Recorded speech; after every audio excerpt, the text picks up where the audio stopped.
Je suis convaincu que seule une volonté partagée par tous de s'organiser en créant des structures propres à la communauté des Français d'outre-mer permettra de relever les défis qui se présentent à nous.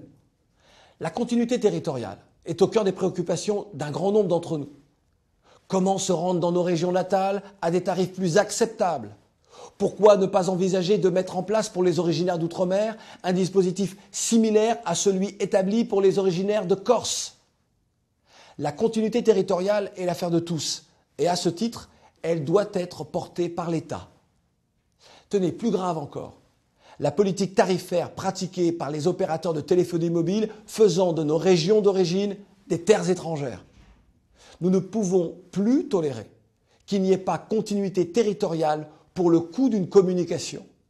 Aucun Français originaire de l'Hexagone, de Lille par exemple, n'accepterait aujourd'hui, comme par le passé, de payer plus cher son coup de fil pour appeler Marseille. Continuité territoriale oblige. Alors pourquoi peine-t-elle, cette continuité territoriale, à être pleinement appliquée pour l'outre-mer?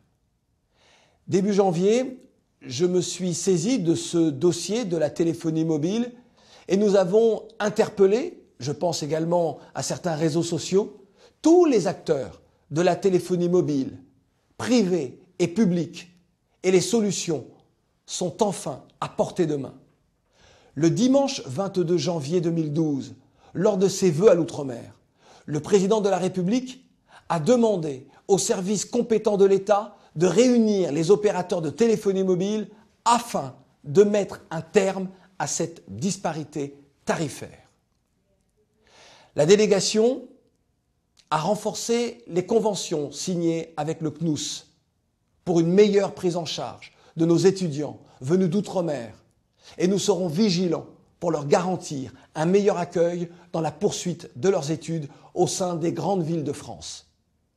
Venir en aide en priorité aux étudiants originaires d'outre-mer vivant dans l'Hexagone, pour qui souvent le quotidien est semé d'embûches. Redonner confiance à ces jeunes ayant lâché prise face à des problèmes parfois insurmontables. Stimuler les vocations, même chez celles et ceux n'ayant pas de diplôme. Dans notre société, les autodidactes sont parfois peu considérés. Ils ont pour détracteurs des personnes mieux loties, étonnées de les voir évoluer dans leur monde.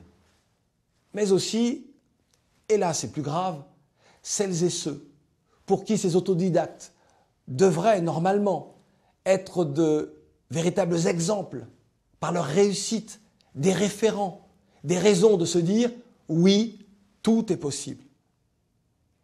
Le désir d'une société plus solidaire devrait nous amener, chacun dans notre rôle, à ne pas créer de système spécifique, autorisé et accordé à certains et refusé à d'autres.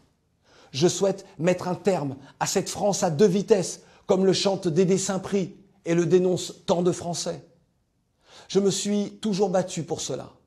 Mon engagement, mené depuis plusieurs décennies, se poursuivra et bien au-delà de mon action de délégué.